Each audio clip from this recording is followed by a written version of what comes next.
దుష్టులను దేవుణ్ణి మరుచు జనులందరూ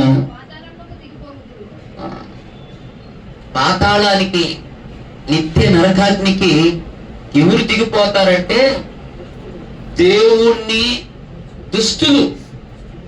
దేవుణ్ణి మర్చేది ఎవరంటే, దేవుని కార్యాలు మర్చిపోయేది ఎవరంటే వాళ్ళు దుష్టులే అని చెప్పుకోవాలి. చాలాసార్లు అంటారు, ఇంత మేలు చేసిన వీడికి కృతజ్ఞత కొద్దిగా కూడా, ఇన్ని మేలు చేసిన అమ్మాయికి కొంచెం కృతజ్ఞత కూడా అబ్బాయికి లేదు అని కొన్నిసార్లు మనం బాధపడతాం. తర్వాత హెల్ప్ చేయటానికి, చెయ్యి ఇవ్వటానికి, సహాయపడటానికి నీ మనసు రాదు. ఎవరైనా చేస్తున్నా కానీ ఎందుకు చేస్తావు, ఎందుకు వాళ్ళకి ఇచ్చినా కానీ ఉపయోగం ఏంది, నేను ఇచ్చి నేను టికెట్ల బాధలో పడ్డాను ఇవ్వకని వాళ్ళు కూడా అడ్డుపడతాం కొన్నిసార్లు. మన జనరల్ గా ఇప్పుడు దేవుడు కూడా చేసిన మేలుకు రుణపడి ఆయన మర్చిపో. చాలా మంది దేవుడు ఎంతసేపు అంటే దేవుడు మేలు జరిగిందాక, విడుదల వచ్చిందాక, అద్భుతం జరిగిందా, కార్యం జరిగిందా దేవుని దగ్గర ఉంటారు. ఆ తర్వాత దేవుడు లేడు, దేవుని సన్నిధి లేదు, దేవుని క్రియల గురించిన సాక్ష్యము లేదు, కృతజ్ఞత కానుక లేదు, దేవుని సన్నిధిలో మురుకుబడి తీర్చుకోవటము కూడా మర్చిపోతున్నాము. ఇది చాలా ప్రమాదము అని దేవుని వాక్యం మనకి చదివిస్తూ ఉన్నది. హల్లెలూయా, హల్లెలూయా.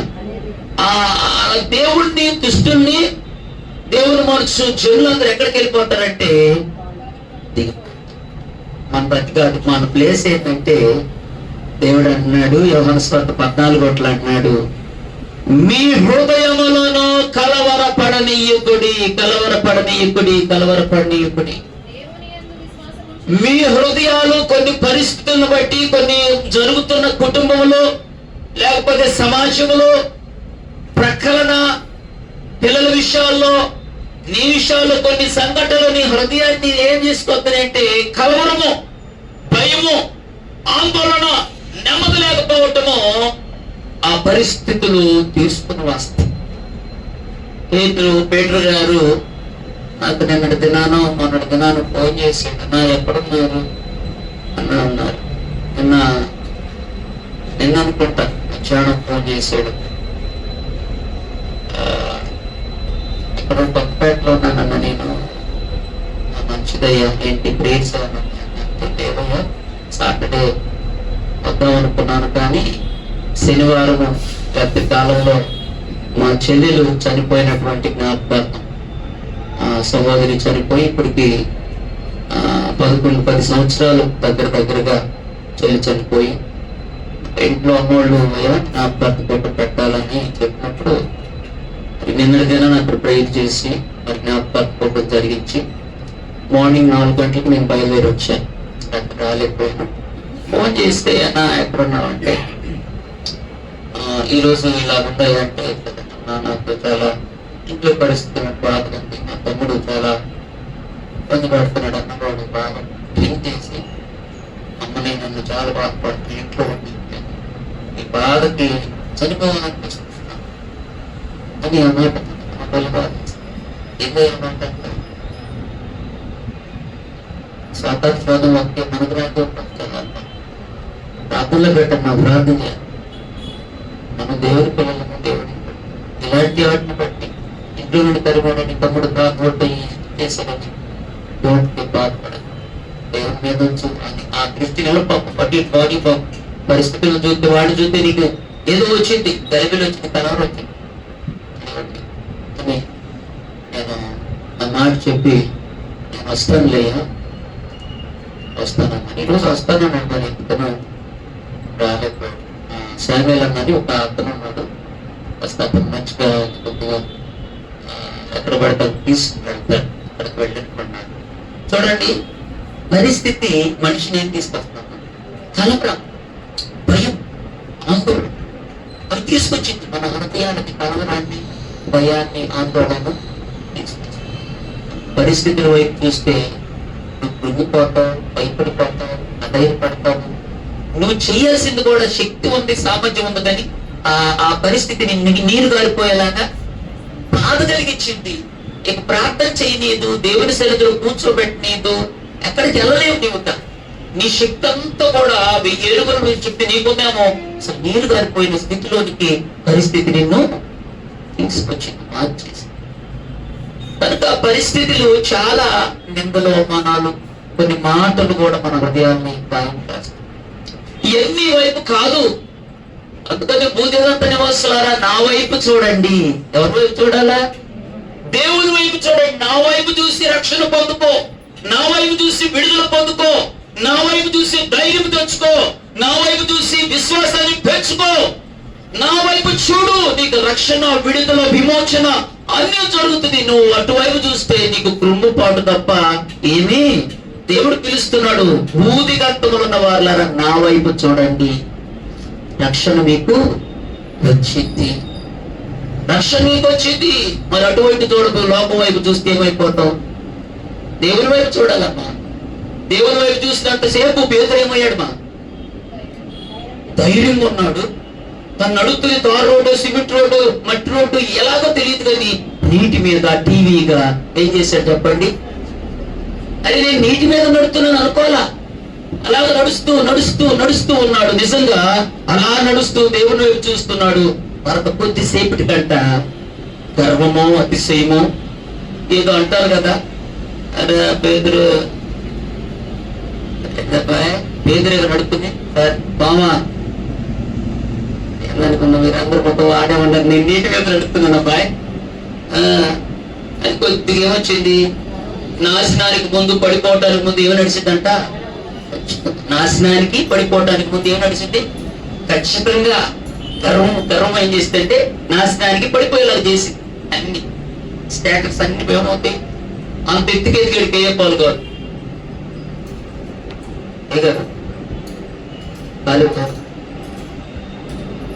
కేఏ పాల్ గారు ఎంత ఎత్తిదిగాడు? ఎక్కలేని, నిజంగా అంత స్థాయి, ఎవరు ఊహించని స్థాయి. ప్రపంచంలో ఉన్నటువంటి వారందరూ, నాయకులందరూ, ట్రంప్ లాంటిటువంటి పెద్దోళ్ళని ఒక చోట కూర్చోబెట్టి ఆయన ఒక శాసనం ఎంతగా పీస్ మినిస్టర్ శాసనం చేశారంటే అందరూ మాటకు లోపల ప్రయత్నించుకుంటారు. ఇప్పుడున్న మన అధికారులు కూడా ఆ స్థాయికి వెళ్ళిన ఆయన ఎక్కడో ఒక చోట వచ్చింది. ఇక అంతే. ఆ స్థాయి నుంచి ఏ స్థాయికి వెళ్ళాడంటే ఉన్నత దోతులతో ఒక మంచి ప్రవక్తగా ఉన్న తాను బ్రహ్మానందం పక్కకి వెళ్ళిపోయాడు. ఎక్కడికి వెళ్ళాడు? హాస్యంగా ఆయన మాట, ఇక ఆయన తీసుకొచ్చి ట్రోల్ చేస్తున్నారు. ఏంటి ఆయన మాట్లాడుతుంటే ఏం పెడుతున్నారు చెప్పండి పక్కని?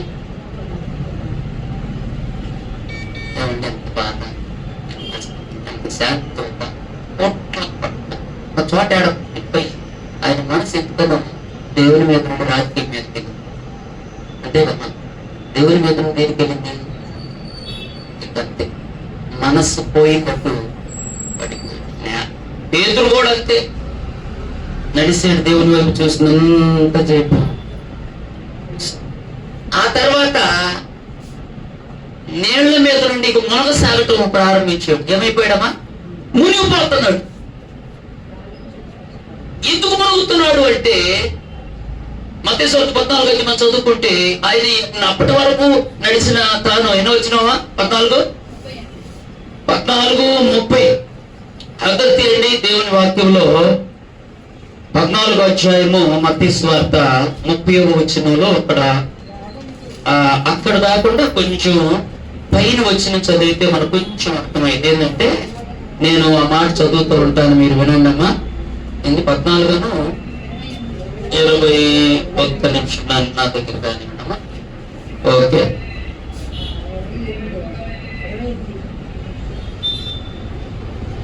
ఏమంటున్నారంటే 26 నుంచి చదువుకున్నామా, లేకపోతే 25 నుండి అందరూ కలిసి చదువుతాం. రాత్రి జాము అంతేనా? రాత్రి 4వ జామున ఆయన సముద్రం మీద నడుచుట శిష్యులు చూచి తొందరపడి, అంతమా నేను 25:6 చదువుకున్నా. 25 నుండి చదువుకుంటూ వచ్చాక 26కి రండి అందరూ. ఆయన సముద్రం మీద నడుచుట శిష్యులు చూచి తొందరపడి భూతమని చెప్పుకుని భయము చేత కేకలు వేసిరి. వెంటనే యేసు ధైర్యము తెచ్చుకొనండి, నేనే అంతేనా, భయపడకుడని వారితో చెప్పగా పేతురు, ప్రభువా నీవే అయితే నీళ్ళ మీద నడిచి నీ వద్దకు వచ్చుటకు నాకు సెలవిమ్మని ఆయనతో అనిను. ఆయన రమ్మనగాని పేతురు తోని దిగి యేసు నొద్ద నిల్లుటకు చాలమ్మా పేతురు దేవుడు సెలవిచ్చాడు. అయ్యో నువ్వా, నేనే బాయ్, నేను దెయ్యమో భూతం అనుకుంటున్నారేం, పోతాను కాదు, దెయ్యాన్ని కాదు, మీరు భయపడాల్సినటువంటి పని లేదు, డోంట్ ఫియర్, ధైర్యంగా ఉండండి, నేనే కాబట్టి ధైర్యంగా ఉండండి, భయపడొద్దు భయపడొద్దు భయపడొద్దు అంటే అప్పుడు పేతురు అంటున్నాడు, పేతురు దుడుగారు ప్రతిదానికి ముందే ఉంటాడు కదా, అంటున్నాడు, ప్రభువా నువ్వైతే నేను కూడా నీకులాగా నీటి మీద అంటే పక్కన వాళ్ళు అన్నారే తారు రోడ్డు అనుకుంటున్నావా, సిమెంట్ రోడ్డు అనుకుంటున్నావా, మనకు మహాకాళి పక్కన ఉన్న రోడ్డు అనుకుంటున్నావా, బీసీట్ రోడ్డు అనుకుంటున్నావా, బందర్ రోడ్డు అనుకుంటున్నావా, బందర్ కాదు, బీసీట్ కాదు, మహాకాళి కాదు, ఏర్పట్ట కాదురా, సముద్రము. ప్రభు అంటే నడవగలడు మేంది అన్నట్టుగా వాడు పక్కన వాళ్ళు అంటే, ప్రభు నువ్వైతే నేను కూడా నీటి మీద అంటే ప్రభు అన్నాడు, నేను కోరుకుంటా అదే రేపట, నా అనుమానాలు రావాలనుకుంటున్నావు, నా గుణాలు రావాలా, నా పోలికలు రావాలా, నా స్వరూపం రావాలనుకున్నావు, నీకన్నీ సైతాన్ గుణాలు సైతాన్ బుద్ధులు వచ్చినాయి, ఇది పోయి నా గుణం నీకు రావాలరా బాబు, మంచి ఆలోచన వచ్చింది, రైట్ రా దిగన్నాడు. వెంటనే నిజంగా దేవుడి మీద విశ్వాసంతో ఆయన ఏం చేశాడంటే ఆ ధోని దిగి అడుగు నీళ్ల మీద పెట్టి కొద్ది దూరము నడవసాగాడట. దేవుని నామానికి స్తోత్రం కలుగును గాక. హల్లెలూయా. నడవసాగాడమ్మా. ఆశ్చర్యం వేసింది, అద్భుతం వేసింది, శిష్యులు కూడా చాలా ఆశ్చర్యానికి గురయ్యారు. వెంటనే వెంటనే వెంటనే పేతురులోకి వచ్చినటువంటి మనసు ఏమైపోయిందంటే భయపెట్టి వెంటనే అంటే అక్కడ ఆ చదివిన వచ్చిన చదువమ్మా, పేతురు గాలిని చూచి భయపడి మునిగిపో సాగి ప్రభువా రక్షించమని కేకలు వేస్తున్నారు. చూసారమ్మా, దేన్ని బట్టి నిలబడినటువంటి తను అంత స్టేటస్, అంత ఉన్నతమైన స్థితిలో దేవునితో సమానంగా దేవునికి ఇచ్చినటువంటి ఆధిక్యత, అంత ఆ కృపను దేవుడిచ్చి ఆ నీటి మీద ఆయన నడిపిస్తే చరిత్రలో, ప్రపంచ చరిత్రలో గిన్నీస్ బుక్ కాదు ఏ బుక్ కూడా బదులు కొట్టుకున్న స్థితి అతనికి ఇచ్చాడు. దేవుని స్తోత్ర. ఆ వ్యక్తి ఎందుకు ఆ స్థితి నుండి మునిగిపోయే స్థితి వచ్చిందంటే, లోపలికి వెళ్ళిపోయే స్థితి, అట్టడికి వెళ్తున్నాడంటే ఒకటే, తన మైండ్, తన మనస్సు, తన హృదయాన్ని ఏం చేశాడు, డైవర్ట్ చేసుకున్నాడు. దేవుని మీద నుండి డైవర్ట్ చేయడం ద్వారా మునగసాగాడు. మునిగిపోతున్నాడు. మోకాళ్ళ తర్వాత గిలకల నుండి మోకాళ్ళ దాకా మునిగాడు. మోకాళ్ళలో మళ్ళాక తర్వాత ఏడుకొచ్చాడు పేకల దాకా వచ్చి అయిపోతాడు బాబు అనుకున్నాడేమో. ప్రభువా రక్షించినప్పుడు కొన్నిసార్లు మనం కూడా అంతే. అంత అయిపోయిన తర్వాత దిక్కు లేని వాడు దేవుడు దిక్కు అని అన్ని అయిపోయిన తర్వాత ఆడ తీసుకొస్తాడు బాడీని. దేవుడు లేకపోతే అది తీసుకుంటున్నాడు. దేవుడు ఆ మాటను బట్టి ఏం చేస్తాడు, బతికెత్తాడు. బతికిన తర్వాత ఇది మాట వింటాడా? ఒకసారి మేము కూడా ఎట్టాను పేషెంట్ తీసుకొచ్చారు, సహపతులు మంచి టీవీతో భయంకరంగా బాధపడుతుంటే ముసలి సహోదరు తీసుకొచ్చారు క్యాబినెట్ అక్కడికి. మేమందరం ఒక ట్రైనింగ్ లో అందరం కలిసి చుట్టుపక్కల కూర్చొని ట్రైనింగ్ బాగా విశ్వాసంతో బలంగా రోషంతో అప్పుడు ఉద్రేకగా అందరూ మోకాళ్ళు వేసి గద్దించి ఉపవాసం అండి చుట్టూ మంచం చుట్టూరు అటుండి చర్చలు ఎత్తి ఎలుగెత్తి ప్రార్థన చేస్తే అప్పకు పడుకున్నవాడు, నీళ్లు తాగినవాడు, 2 ఇడ్లీ తిన్న, 1 ఇడ్లీ తిన్నవాడు లెగిసి కూర్చున్నాడు. దేవునికి స్తోత్రం. ఒకటల్లో పోయి 2 అయింది, 3 అయింది, 4 ఇడ్లీ తింటున్నాడు, లెగుతున్నాడు, తిరుగుతున్నాడు, అటు ఇటు ఉన్నాడు, మందిరంలో ఉన్నాడు. కార్ డ్రైవర్ చేయడానికి వెళ్ళిపోయి పాస్టర్ గారు అని ఒక 4 రోజులు గట్టిగా అందరికంటే ముందు అందరికంటే వెనక వెళ్తున్నాడు. మందిరానికి ముందు వస్తున్నాడు, శుభ్రం చేస్తున్నాడు, మళ్ళీ అందరికంటే 4 వారాలు దొరకు కనపడుతున్నా. కాస్త నూనెపోయాడు, జుట్టు పెరిగింది, కాస్త మనిషి లోతుల్లో నుండి కాస్త ఒప్పాడు. ఇక అప్పుడు డ్రైవర్ వెళ్ళిపోయిన తర్వాత మరి దేవుడు చేసిన మేలు ఏం చేశాడు, మర్చిపోయి ఇక మళ్ళీ అలవాట్లు ప్రారంభించాడు. మళ్ళీ ఏమైపోయింది, మందిరానికి రావట్లేదు ఏందని అనుకుంటున్నాం. 4 వారాల తర్వాత ఏంది ఇప్పటి రావట్లేదు భాష అనుకుని పాస్టర్ గారు అనమాట. పాస్టర్ గారు రైల్వే స్టేషన్ మీద నడుచుకుంటూ వస్తా ఉంటే ఆ క్యాబిన్ బట్ట నడుచుకుంటూ వస్తున్నప్పుడు ఆ పాస్టర్ గారికి ఎదురుగా పొగబండి ఒకటి ఏంది, పొగబండి ఒకటి ఏంది వెళ్తా ఉంటే దుప్పు దుప్పని వస్తుంది బండి, పొగబండి ఈ బండి ఏంది అనుకున్నాను. ఇప్పుడే ఆడిన పొగబండి అనుకున్నాను. ఏమండి తీరా చూస్తే ఎవడు మన గొర్రెలాగా ఉందని పాస్టర్ గారు అంటే మన గొర్రె. ఏంది గొర్రె ఏడుంది అనుకుంటే టక్మన్ పాస్టర్ గారు చూసి ఏం చేశారు, ఆ తర్వాత పడేసాడు. ఏమి ప్రార్థన రావట్లేదు, దేవుడు ఎంత మేలు చేశాడు, ఏంటి పరిస్థితి చచ్చిపోయినప్పుడంటే అవలయ్యా. మాస్టర్ గారు వస్తాం, రోజు వస్తాం అయింది. హాస్పిటల్లో పేషెంట్ ఎంతకాలం ఉంటాడండి, ఎంతకాలం ఉంటాడు హాస్పిటల్లో పేషెంట్? ఏమంట ఎన్ని రోజులు ఉంటాడు హాస్పిటల్ పేషెంట్? ఎంతకాలం ఉంటాడు? రోగం తగ్గిందాక తర్వాత చలో డిశ్చార్జ్. అంటే సింపుల్ గా తీర్చేసి చూడండి అమ్మ, దేవుని మేలు బ్రతికించాడు. సాగు బతుకులు మంచాల మీద తీసుకొచ్చాడమ్మా, చుట్టూ తిరిగి చేసాం మేము ట్రైనింగ్ లో ఉన్నప్పుడు. ఈ మాట చెప్పాడు, అట్టన్నాడు. పాస్టర్ గారు కూడా విలువ లేదు. సరిగ్గా నేను తిరిగి వచ్చేలోకి టపా కట్టాడు. మేమే వెళ్ళి సమాధి చేసేచ్చాం, మేమే సమాధి చేసేచ్చాం. ప్రార్థన చేస్తే మేము స్టూడెంట్స్ ఒక 10 మంది 15 మంది దేవుని సేవకులు మాతో తెస్తే దేవుని కృపను బట్టి బ్రతికాడు. ఎలా ఉండాలి? ఈ రోజు ఖచ్చితంగా ఏడవని ఉంటాడంటే ఆయన మంచి సెంటర్ ప్లేస్ ఉంటాడు. ఏడవా వ్యక్తి ఉండవు. బైబిల్ ఇందాకంటుంది, దుష్టులను దేవుణ్ణి మరుచువారు పాతాళానికి దిగిపోతారు. దేవుడిని మరిచేవారు అందరూ కూడా ఏమవుతారంటే పాతాళానికి వెళ్ళిపోతారని దేవుని యొక్క దివ్య గ్రంథము చూపుతారు. మనం కూడా చాలాసార్లు ఎక్కడంటే అన్ని కాదు, ఎడదా పీకల దాకా వచ్చిందంట ఏమా తప్పు పడతాం. ఇంటికానే వస్తే మనం కొంచెం జాగ్రత్త పడతాం కదా, అన్ని ఎక్కువ తప్పుతారు. మొదట దేవునికి మనం స్థానాన్ని ఇవ్వాలి. హల్లెలూయా.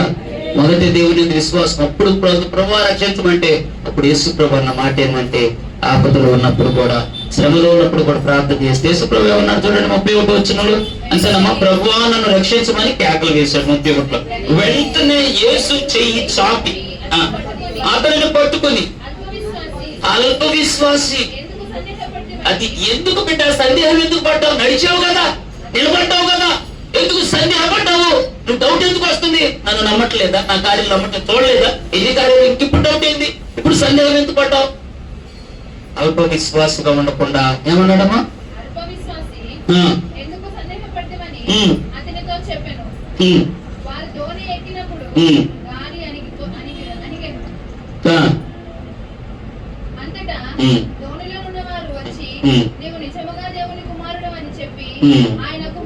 దేవుని నామానికి స్తోత్రం. హల్లెలూయా. చూడండి అమ్మా, కొన్నిసార్లు మనం దేవుడిలో ఉండి కూడా, స్థిరంగా ఉండి కూడా, దేవుని వెంబడిస్తా కూడా కొన్ని పరిస్థితులు చూసినప్పుడు మన హృదయాలు కూడా మనం కూడా ఎట్టవుతుంటే అల్ప విశ్వాసం మనకు తెలియకుండానే చోటు చేసుకునేది అల్ప విశ్వాసం చేసుకుంది. ఈ పరిస్థితుల్లో నువ్వు శ్రమలోని శోధంలోని విశ్వాసాన్ని ధరించాలి. అందుకని యేసు ప్రభు చెప్పిన మాట ఎందుకంటే యోహాను 14 అన్నాడు, మీ హృదయములను కలవరపడనీయద్దు. కలవరపడినే కొండల వైపు నా కన్నులెత్తుదునా, కొండల వైపు నా కన్నులెత్తి కొదువతో నేను కుమిలెదనా, కొదువతో నేను కుమిలెదనా. నీవు నాకుండగా నీవే నా అండగా, నీవు నాకుండగా నీవే నా అండగా,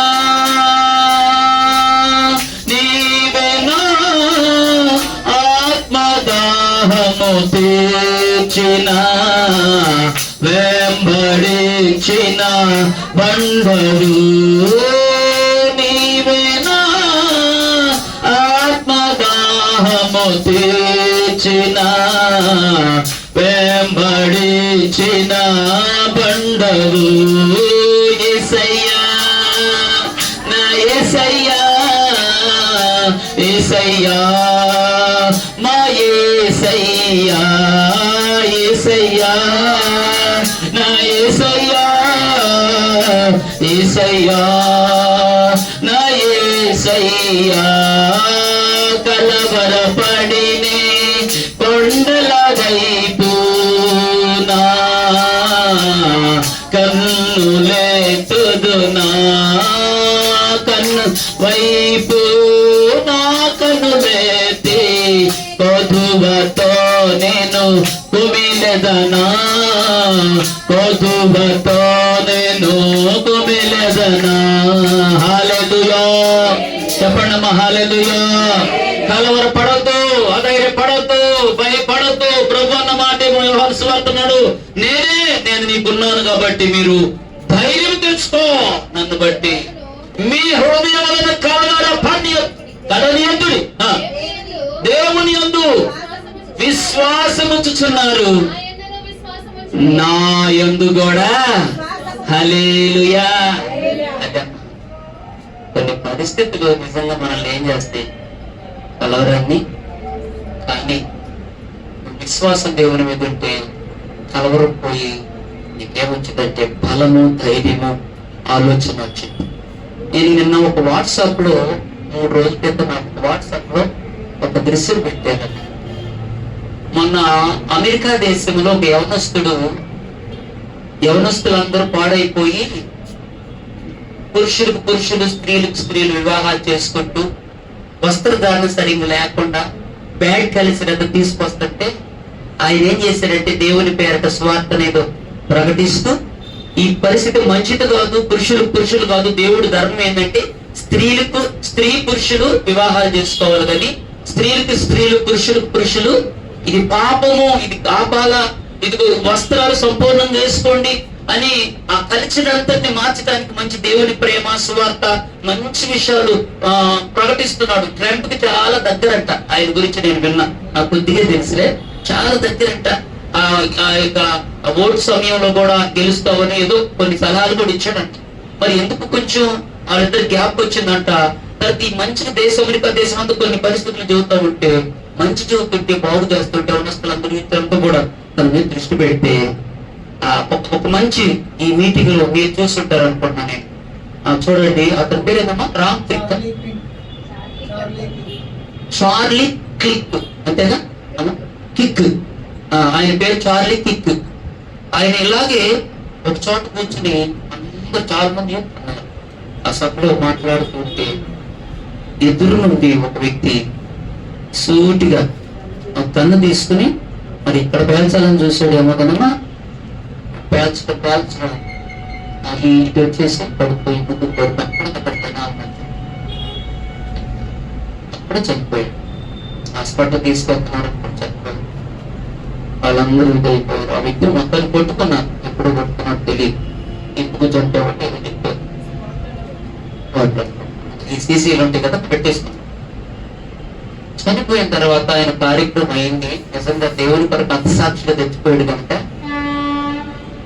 అమెరికా దేశం అంతా కూడా ప్రభుత్వ లాంఛనాలతో ఆయన సమాధి పెట్టి ప్రపంచంలో ఉన్నత అధికారులకు వచ్చిందంట గణపన్న.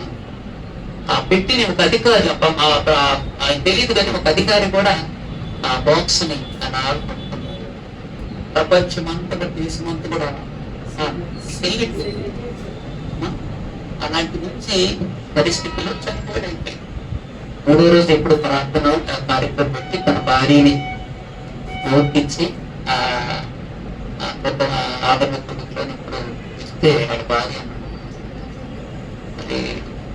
నా భర్త మంచి చేస్తున్నాడు, స్వార్థ చేస్తూ ఉంటే నా భర్తను అమెరికాలో ఉన్నటువంటి కొంతమంది తుపాకీతో గన్తో పేరు చెప్పారు. వారి విషయంలో నేను క్షమిస్తున్నాను నా భర్తను చెప్పిన వాళ్ళు, క్షమించేస్తున్నా భర్తే చెప్పాడని వాస్తవంగా అయితే ఆ మాట ఎవరైనా అంటారు. ఆ భర్తను నాకు ఆధారం, పిల్లలు అందరికి ఆధారం చేసి పెట్టి ఆ మాట ఎవరు కూడా కక్ష తీర్చుకుంటారు. ఆ ఫోటో వేసి మొన్న ప్రకటన ప్రవీణ్ కుమార్ గారి భార్య కూడా తన భర్తను చంపినటువంటి వ్యక్తుల గురించి కూడా అదే స్టేట్మెంట్. నా భర్తను చచ్చిపోయిన వాళ్ళని చంపిన వాళ్ళని నేను క్షమిస్తున్నాను, కేసుని మీరు ఏం చేసి దయచేసి అక్కడ ఉన్నాను. దానికంటే ముందు అదే ఎక్కడయ్యా ఒరిస్సాలో కుష్ఠరోగులకు సేవ చేయడానికి ఒక ఆయన తన పిల్లలను తీసుకుని వచ్చి ఆ ఇరిగిపోయినటువంటి చేతులకి చీము రక్తం వస్తే అందరూ బాగు చేసి సువార్త చెప్పి రొట్టెలు అన్ని దేవుని ప్రేమ పంచుతూ ఉంటే తనని తన ఇద్దరు పిల్లల్ని తీసుకుని ఒక వ్యాన్ లో పెట్టి గ్లాసెస్ వేసి పెట్రోల్ పోసి జిప్పట్టించి తల భార్య పరిగెత్తుకుంటూ వచ్చేలోకి కళ్ళ ముందే ఇద్దరు పిల్లలు ఆ భర్త ఖాళీ భరిస్తాం చనిపోయారు అని ఆ దేవుని సేవకుల మీద చెయ్యేసిన కాలేసిన ఒక్క మాట అన్నగా దేవుడు చూసుకుంటాడు. ఇక ఆ ఏరియా ఏమొచ్చింది, భూకంపం వచ్చి చాలా నష్టాలు జరిగాయి. వేరే సేమ్ ఆమె పేరు గుర్తులేదు నాకు. ఆ పేరు ఆమె స్టేట్మెంట్ కూడా విలేకరులు వచ్చి అడిగారంట, నీకు అర్థం మీరు దేశానికి సేవ చేయడం పెట్రోల్ పోసి కాల్చకూడదు, ఇప్పుడు ఏం నిర్ణయం తీసుకుంటున్నారు, ఏ కేసు పడుతున్నారు? నా భర్తను నా పిల్లలు తప్పిన వాళ్ళు నేను క్షమిస్తున్నా, నేను దేవుడే చూసుకుంటాడని ఆయనకి ఈ 3 నాకు వాట్సాప్ లో పెడితే నాకు భలే ఆశ్చర్యం వేసింది. నిజంగా మనం అనగలమా? ఒక మాట అంటేనే మాటకి 10. మా చిన్నోడు కూడా ఉన్నాడు, మా జోయిల్ శర్మ. ఒక్క దెబ్బ అంతే, దెబ్బకు 10 దెబ్బలు కొడితే నాడు పాపం తీరదు. అట్టుండి తిప్పరాడు అంత రివర్స్ గేర్లు. నాకు మా బాబుకి అంత ఆపోజిట్ అమ్మ. ఒక్క దెబ్బ కలిగి అంత దాకా వాడిత. ఒక మాటకి దీనికి ఎలా ఉండింది మనసు. కానీ దేవుడు వీళ్ళందరికంటే ముందు యేసు ప్రభు కొట్టిన వాళ్ళని తిట్టిన వాళ్ళు అప్పటి వరకు సిలువలో పెట్టిన వాళ్ళు అన్నాడు, తండ్రి మీరేమి చేస్తున్నారు, మీరు ఎరగలగనక మీరు క్షమించండి అని దేవుని ఫాలో అవుతున్నారు. వారి దృష్టి దేవుని మీద ఉన్నది. హల్లెలూయా. అందుకనే ఆ మాట ఎవరనగలంటే దేవునిలో స్థిరమైన విశ్వాసము, దృఢమైన విశ్వాసం కలిగిన వారే. అందుకని అన్నాడు, ఏమన్నాడు, దేవుని యందు విశ్వాసం ఉంచారు, నా యందు కూడా మీరు విశ్వాసం ఉంచారు. మీ హృదయాలు ఏం చేయొద్దు, కలవరపడలేదు. ఏ పరిస్థితి అయినా దేవుని వైపు చూస్తే నీకేమొచ్చిందంటే ధైర్యం వచ్చింది. అందుకనే విశ్వాసమునకు కర్తయు దాన్ని కొనసాగించేవాడైన యేసు వైపు చూచుచు పందెములో ఓపికతో పరిగెత్తండి. ఓపిక రావాలంటే యేసు వైపు చూస్తే మనకు ధైర్యం వచ్చింది, ఓపిక వచ్చింది, బలం వచ్చింది, విశ్వాసం పెరిగింది. దేవుని కొరకు నిలబడతాం, నిందబడతాం, అవమానించబడతాం. ఒక దెబ్బ కాదు. యేసు ప్రభు అన్నాడే,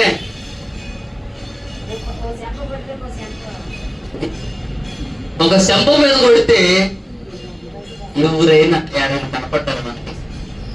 ఏమా ఒక శంప మీద బ్యాట్ మన కొట్టాడు అనుకో,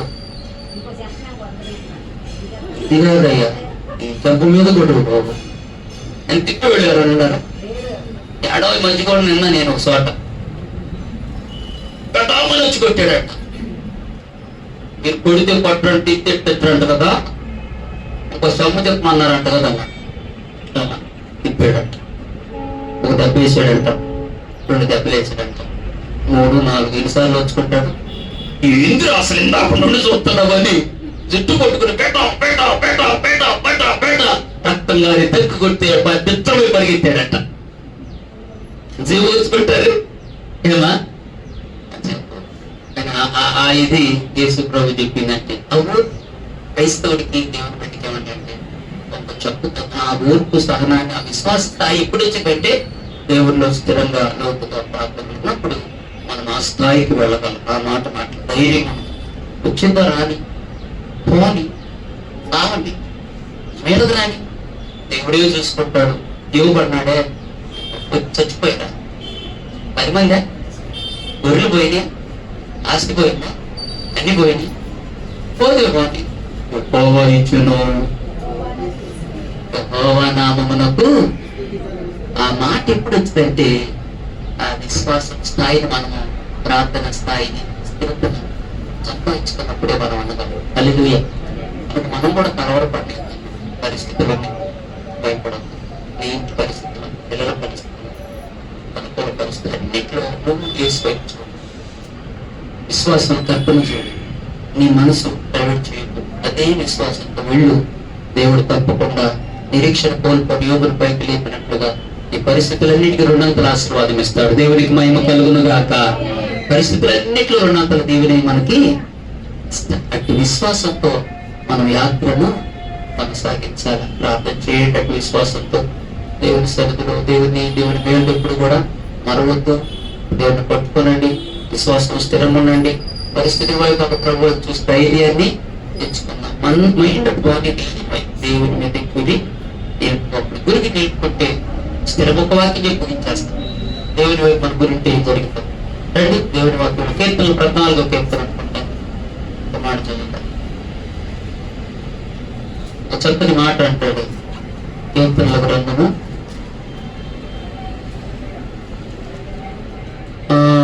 16వ కీర్తన, క్షమించండి 16వ కీర్తన 8వ వచనం చూడండి. 16వ కీర్తన 8వ వచనము మనం చదువుకున్నాం. చదవమ్మా. సదాకాలము, సదాకాలము, ఎల్లప్పుడు, ఎప్పుడు, సదాకాలము యెహోవా యందు నా గురిని నిలుపుచున్నాను. ఆయన నా కుడి పార్శ్వమందున్నాడు కనుక అది నేను ఏం చేయని అన్నాడంట. ఇంకా చదవండి. అందువలన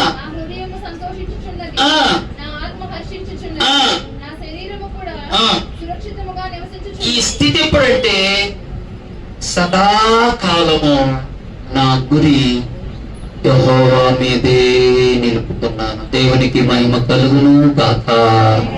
మన గురి ఎవరి మీద ఉండాలంటే, మన విశ్వాసం ఎవరి మీద ఉండాలంటే, మన నమ్మకం ఎవరి మీద ఉండాలంటే, మన ప్రార్థన ఎవరి మీద ఉండాలంటే ఆయన మీద నుండి మన గురిని తొలగిపోనివ్వకుంటే కలవరం రాదు, భయం రాదు. శ్రమలలో దేవుని కొరకు నిలబడతాం. శ్రమల నుండి దాటి ఈ ఉన్నతమైనటువంటి 2 దేవుని పరిస్థితులు మనందరికి దేవుడు ఇస్తాడు. అట్టి కృప పరిశుద్ధాత్మ దేవుడు మనందరికి ఇచ్చి మనం నడిపించి దీవించి కాపాడును గాక. మంచిది. ఈ సమయంలో మరి ఈ వారం ఈ మన పేటలో పరిస్థితులు కానీ, కొన్ని కుటుంబ పరిస్థితులు, కొంతమంది బలహీనతలు, అనారోగ్యాలు, అవన్నీ కొన్ని ఇబ్బందులు వస్తున్నాయని చూస్తున్నాం. అందుకని దేవుని సన్నిధిలో 7 రోజులు ఉపవాస ప్రార్థన చర్చిలో మరి ఏర్పాటు చేయాలని దేవుడు నాకు ప్రయత్నించాడు. దేవుని చిత్తమైతే ఆ 7 రోజులు ఎప్పుడంటే వచ్చే నెల 4 అనుకుంటాం. 4 శనివారం వచ్చింది. శనివారం నుండి 2వ శుక్రవారం వరకు, శనివారం, ఆదివారం, సోమవారం, మంగళవారం, బుధవారం, 2వ శుక్రవారానికి ముగింపు. దేవుని చిత్తమైతే ఆజ్ఞాస్తానికి కూడా దాదాపు 2 నుండి 3 రోజులు ప్రార్థనలోకి వచ్చాం. ఒకటి కారణం అయితే ఎప్పుడైనా ప్రార్థన పెట్టండి, కొంచెం కుటుంబంలో ప్రార్థన చేయలేదు. ఈ ఉపవాస ప్రార్థన ఈవినింగ్ జరుగుతూ ఉన్న సమయంలోని 3 రోజులు ఆంటోడింట్లో కూడా పెడదాము. కనుక ఈ నెల ఏముంది, ఈరోజు 28, ఈ 2-3 రోజులతో మరి కార్యక్రమం అయిపోయింది. మరి నాకు 3 రోజులు ప్రేయర్స్ ఉన్నాయి. తర్వాత 2వ తారీఖు, 3వ తారీఖు, 4 అనుకుంటా శనివారం, 4వ తారీఖు నుండి చర్చిలో ప్రార్థన, ఉపవాస ప్రార్థన ఉంటే 1 గంట 2 గంటల సమయాన్ని కేటాయండి. 8-8:30 అయినా సరే పెట్టుకున్నాం. అందరూ కాల్చుకున్నాం. కాసేపు అన్ని విషయాల కొరకు ప్రార్థన చేద్దాం. మన కొరకు, ఇంటి పరిస్థితులు, సేవా పరిస్థితులు. మరి ఆంటీ కూడా మన ఈ లోపలికి పాట రావడానికి కొంచెం మనకి ఇబ్బంది ఉంది. పక్కనే దారి ఉంది కదా, స్థలం ఆయన అడిగిందంట. మరి మందిరానికి కొంచెం ప్లేస్ ఇదిగా ఉంది, కొంచెం నువ్వు అనుకూలిస్తే మేము ఆ మందిరం ఆ దారి కొంచెం శుభ్రం చేసుకుని అటుకుండా నడుస్తానికి ఏర్పాటు చేసుకుంటామని ఆయన అడిగితే, సరేనమ్మా చూద్దాం అని అన్నాడంట. ప్రార్థన చేయండి. దేవుని స్తోత్రం. తర్వాత వర్షం వచ్చినప్పుడు ఇదంతా కూడా ఇవన్నీ ఇక్కడ ట్రాక్స్ పడుతున్నాయి. మొత్తం 7 బడీలకు మొత్తం మరి కాలిపోతుంది. రేకులు సరైనటువంటి చదువుకి ఇబ్బంది పడుతుంది. దాని గురించి కూడా అంటే కూడా ఉంది. మరి కొంతమంది షీట్లు మార్చటమా, లేకపోతే బ్లూర్ అయిపోతుంది కదా, ఆ బ్లూర్ ఎక్కేస్తే లోపల కంటే వర్షం వచ్చినా వస్తుంది. చూద్దాం, వచ్చే రేపు వారం కుదిరితే ఈ అబాస్టి ప్రయత్నంలోని అంటే అక్కడ కూడా వస్తానన్నారు. ఇవి కొన్ని చిన్న చిన్నవి కూడా చేయించుకున్నాం. దేవుని స్తోత్రం. ప్రార్థన చేయండి. ఏదైనా ఈ మరి సేవా పరిస్థితుల్లో మార్పు కోసం, అద్భుత పరిస్థితుల మార్పు కొరకు, పిల్లల కొరకు అన్ని కూడా మార్పు చెంది మేలుకరమైనట్లుగా మరి 7 రోజులు మనం ప్రేయర్లో గడుపుతూ ఉన్నాం. ఎక్కువ ప్రార్థన చేద్దాం ఏమా, అన్ని కొంచెం అంశాలన్నీ రాసుకుని ఫస్ట్ ప్రేయర్ చేసుకుంటాం. ఈ ప్రార్థనలో గడుపుతాం. నాకు కొంతమంది కొన్ని ప్రార్థన రిక్వెస్ట్ ఇచ్చారు, వాటిని కూడా పెట్టి 7 రోజులు చివరి రోజు 2వ శుక్రవారం మొదటిగా అనుకుంటున్నాను. అలాంటి ఆటంకం లేకుండా ప్రార్థన జరుగుతున్నట్లుగా మీరందరూ కూడా జ్ఞాపకం చేసుకోండి. దేవుని స్తోత్రం. దేవుడి మాటలు దీవించిన దాకా మంచిది. మరి ముగించుకున్నాం. సాక్ష్యాలు ఎవరైనా చెప్పుకుంటున్నారా? చెప్పండి. పాల్గొనగాక. అయ్య గారికి నా హృదయపూర్వక కూడి వచ్చిన మీ అందరికీ నా వందనాలు.